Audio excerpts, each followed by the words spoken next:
Hey there, ready for a deep dive into something pretty fascinating? We're tackling brand valuation today. Awesome. And we're not just talking about, how recognizable a logo is. Right? We're going deep on how to actually figure out a brand's worth, You've got it. like its real value, Yeah. both in, cold hard cash, Mm-hmm. but also its impact out there in the market. For sure. And we've got a couple of ISO standards to help guide us. Oh, okay. ISO 10668 and ISO 20671. Catchy. Yeah, I know, right? So what are those all about? You can kind of think of them as two different lenses, Okay. each one giving us a different perspective Okay. on what actually makes a brand valuable. Gotcha. So different ways of looking at the same thing. Exactly. Okay, so let's break them down. Sounds good. First up, ISO 10668. All right. This one sounds like it's all about the numbers, right? It is, yeah. Like, if a brand were actually up for sale, on the auction block, Mm-hmm. how much would someone actually pay for it? Yeah, exactly. That's what ISO 10668 is all about, figuring out that price tag. Okay. It's actually super important for things like mergers and acquisitions. Right, like big business decisions. Huge. It's essential for investors and businesses making, major decisions about a brand. Totally. But I imagine this isn't as simple as just, like, slapping a number on it, right? Oh, you're right. What are some of the challenges with, like, actually putting ISO 10668 into practice? Well, you've got to remember, we're talking about things like brand loyalty. Yeah. It's not exactly like counting inventory. Right. It's much more, I don't know. It's tricky. It's less tangible, yeah. Exactly. So where do you even start with something like that? Well, ISO 10668, it lays out a framework, right? Okay. With a bunch of different valuation methods. Okay. You've got your income approach, market approach, cost approach. It's actually pretty comprehensive. Sounds like it. But the problem is, the real world, Yeah, it's messy. for sure. Think about a company like Tesla. Okay, yeah, They've built this incredible brand absolutely. all around innovation and like their image. Right. But that could be really tough to quantify using, these traditional methods. So even with like a set of guidelines, there's still a lot of interpretation involved. Absolutely, 100%. Gathering the right data, that's really crucial. Yeah, And it can be a major, major headache. because how do you even define the right data? Exactly. Like what even counts as a data point? Yeah. For something like brand perception, how do you measure like a viral marketing campaign? Right. Especially if it lives completely online. You got it. These are questions that that companies are really struggling with right now. Totally. Because you need solid data to back up any kind of valuation. For sure. And sometimes that data, it's hard to find. It can be. It can be very slippery, especially like you said with newer companies that are built around these things that are, less tangible. Exactly. Okay, so that actually makes a lot of sense. Yeah. So it sounds like even just to implement this standard, you need a lot of experience and expertise in the field. Oh, yeah. Like this isn't just a plug and play. Not at all. It's knowing how to interpret the data, which factors to weigh more heavily. Yeah. That's where human judgment really comes in. Fascinating. Okay, so let's shift gears a little bit. All right. And talk about ISO 20671. Okay. So if 10668, the first one, is like a financial snapshot, this one, it seems like it's more about the long game. Yeah. How healthy and strong the brand is, for the future. I love that. That's a great way to put it. Really? Yeah. ISO 20671, it takes a much more holistic approach instead of just the price tag. It's also thinking about consumer perception, Right. brand loyalty, Uh-huh. market positioning, Yeah. all these different factors that contribute to long-term success, Okay. even if they're not, immediately reflected in the balance sheet. That's really interesting. But couldn't some people argue that those factors are subjective and therefore harder to really measure accurately? Yeah. I mean, what I might see as a strong brand, Uh-huh. someone else might see as, I don't know, outdated or something. You've hit on a key point there. Have I? Yeah. Because some critics do say that, this standard is less scientific, Okay. less precise. Right. But think about it this way. Okay. Even a brand that has like sky-high financial value, Yeah. they're still vulnerable if their reputation takes a hit. Right. Or if they fail to, adapt to how consumer behavior is changing. Right. Think about what happened to brands like Blockbuster. Oh, yeah. I mean, they were giants, Huge. but they completely failed to adapt To the digital age. to the digital age. Exactly. That's a really good example. So ignoring those, kind of softer qualitative aspects of a brand could actually be a huge risk, He could. especially in a market that's changing so rapidly. Yeah. And that's exactly what ISO 20661 is trying to address. It's pushing companies to think long-term, Okay. to manage their brand's health proactively, not just chase, like, those short-term financial gains. So there really are two very different approaches then, They are. but both important. Yes. So before we go into like, which is better or the strengths and weaknesses, Sure. help me understand how they work together. Okay. Well, imagine for a second. Yeah. You're an investor. I'm an investor. You're thinking about acquiring a company. Okay. You see that they've got great brand recognition, Uh-huh. but their sales figures, they're dropping. Uh-oh. So how do you make a decision?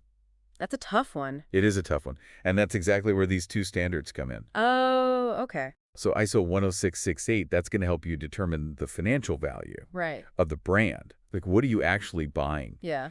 But ISO 20671, Uh-huh. that could reveal whether that value Okay. is actually sustainable. Gotcha. So are there underlying issues Mm-hmm. with the brand perception Yeah. or their market positioning that might be contributing to, those declining sales? Interesting. It's almost like Like doing a home inspection exactly. before you buy a house. Yeah, you want to know what's behind the facade. 100%. So they really are like two sides of the same coin. They are. You need both to get the complete picture. Exactly. And using them together, that can help companies make smarter, more strategic decisions Right. about their brand's future. That makes a lot of sense. All right, so far so good. But I am curious about, we've talked about the benefits. I'm curious about the criticisms. Yeah. Are there any downsides or like potential weaknesses that we should be aware of? Oh, yeah, there are definitely limitations and challenges. Okay. I think that's where we should dive in next. Awesome. Let's do it. All right. All right. So we've talked about how important these ISO standards are, for understanding what a brand is really worth. Right. But let's be honest, no standard is perfect. True. What are some of the criticisms or like potential downsides we should be aware of? Well, one of the big ones, especially with ISO 10668, is just how hard it is to actually implement it in the real world. Yeah. Remember those Finnish companies we talked about? Yeah, they were struggling with the data. Exactly. It's not always easy to get the data you need, especially for things like brand perception or the impact of online campaigns. Right. And even if you have the data, it seems like a lot of it comes down to interpretation. You got two experts could look at the same data and come up with totally different valuations. Really? Yeah, depending on their experience and, how they weigh certain factors. So it's almost like evaluating art. Kind of, yeah. There's always going to be an element of subjectivity. Exactly. You can't completely eliminate that human element. So even though the standard is trying to, make the process more objective, Right. it's not a foolproof system. Yeah, some critics would even say that ISO 106668 can actually create a false sense of precision. How so? Well, it makes it seem like brand valuation is this purely mathematical equation. Right, just plug in the numbers. Exactly. But it's actually way more nuanced than that. That makes sense. So it's really important to understand the limitations of the standard. Definitely don't just take the results as gospel truth. Okay, what about ISO 2671? Mm-hmm. It seems like that one might be even more subjective. It can be. Since it's dealing with all those qualitative factors. Yeah, measuring things like consumer perception and brand loyalty is inherently tricky. Because there's no single right answer. Exactly, and that's where some of the controversy around ISO 2671 comes from.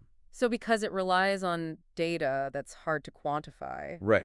And can be interpreted in different ways? Exactly. Some people argue that this makes ISO 2671 less reliable. Than the other one. Yeah, than ISO 10668, which at least deals with, concrete financial figures. But wouldn't it be a huge mistake to just ignore those qualitative factors altogether? Oh, absolutely. We've already talked about how a brand can have a really high financial value on paper, Right. but still be vulnerable if its reputation is shaky or it's out of touch with its target market. 100%. And that's exactly the counterargument to the criticism. Okay. Proponents of ISO 2671 would say it's absolutely crucial to consider those softer aspects of a brand because they ultimately contribute to its long-term value. Okay, so rather than seeing these standards as like two completely separate competing approaches, right. Maybe it's more about using them together. I think so. To get a more comprehensive view of the brand. Exactly. Recognizing that a brand is complex. Yeah. It has both quantitative and qualitative dimensions. That makes a lot of sense. Okay, this has been super eye-opening. I feel like I have a much better understanding of what goes into assessing a brand's worth, both in terms of, dollars and cents, and its overall strength and health. I'm glad to hear that. Yeah, so what's the key takeaway here? What should our listeners be thinking about? I think the most important thing is to approach these standards with a critical eye. Okay. Understand that they are tools. Right. And like any tool, they can be used effectively or ineffectively. So don't treat them as like... magic formulas Yeah. that will automatically solve all your branding problems. Right. It's about understanding their strengths and weaknesses. Yes. Using them strategically and not being afraid to question the results. Exactly. But it sounds like both standards can still offer valuable insights. Absolutely. For anyone who's involved with brands. For sure. Whether they're building them, managing them, or investing in them. Definitely. And it's worth remembering that these standards are both relatively new. Oh, that's true. They're going to keep evolving as we gain more experience using them. Yeah. And understanding how brands operate, in a world that's constantly changing. Speaking of a world that's constantly changing, Yeah. I'm curious to hear your thoughts on how things like social media and the rise of online influencers have impacted brand valuation. That's a great question. And it's definitely something that brand experts are thinking about a lot these days. Because it seems like the whole digital landscape... It's a game changer. Yeah, have to be. It's added a whole other layer of complexity to brand valuation. So we've covered a lot of ground here. We have. Talking about these ISO brand standards. Right. The good, the bad, the complicated. But before we wrap up, I wanted to pick your brain about something. Sure. It's been on my mind. Okay. We've talked about how these standards can help us understand a brand's worth. Right. But the thing is, the world of brands, it's constantly changing. It is. So how do things like social media and influencers, how do they change the game? Yeah, that's a great question. And it's something that all the brand experts are really grappling with right now. Yeah. Yeah, that digital landscape. It's really thrown a wrench into a lot of the traditional valuation methods. I bet. I mean, think about it. Okay. Influencer marketing, viral trends, these online communities, Yeah, they're huge. they can have a massive impact Yeah. on a brand's perception and ultimately their value. Right.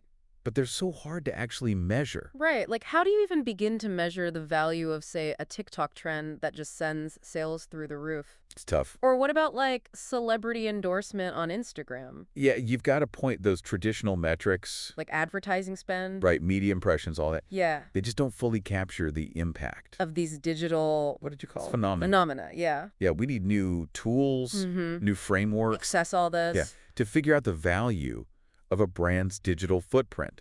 Okay. How engaged their online community is. Yeah. And, their ability to actually leverage these social media trends. It's almost like we need a whole new set of standards. Yeah. Just for the digital age. It kind of feels that way sometimes, right? Yeah. And while those ISO standards we talked about... The 10668 and Yeah. 2671. Exactly. They don't really address these digital nuances specifically. Okay. They do give us a foundation to start thinking about them. Okay. So... Well, think about ISO 2671. Okay, the one that's focused on the long term. Right, all about brand strength and consumer perception. Yeah. And that's even more relevant now... Because of social media. In the age of social media, exactly. Yeah. Because, like we were saying, a single viral post Mm-hmm. can completely make or break a brand's reputation. That's true. Overnight. Wow. So even though these standards were developed before social media really took off... Yeah, before TikTok and Instagram and all that. Their core principles still apply. I think so, yeah. They're still relevant. They highlight how important it is to understand what really drives brand value, whether those factors are, tangible assets or these intangible digital influences. Fascinating. Okay, so we've gone deep on brand valuation today. We have. I feel like I've learned so much. Good, I'm glad. Really broadened my understanding of how to assess a brand's worth. That's what we're here for. Both in terms of that financial value, but also its overall strength. Absolutely. Really great insights. Thanks. Before we go, is there one key takeaway you want to leave our listeners with? Yeah, I'd say remember this, a brand, it's more than just a logo or a product. It's a living, breathing entity that exists in the minds of consumers. Wow, I like that. And a brand's value is constantly being shaped by so many different things, those traditional financial metrics to, the constantly evolving world of digital and social media. So we've always got to be adapting how we think about brand valuation. Exactly, and understanding these complexities. Yeah. That's essential for anyone who wants to build a successful brand, manage a brand, or invest in one. Couldn't have said it better myself. Well, this has been a fantastic deep dive. It has. Thank you so much for joining us and sharing all your expertise. My pleasure. And for everyone listening, we hope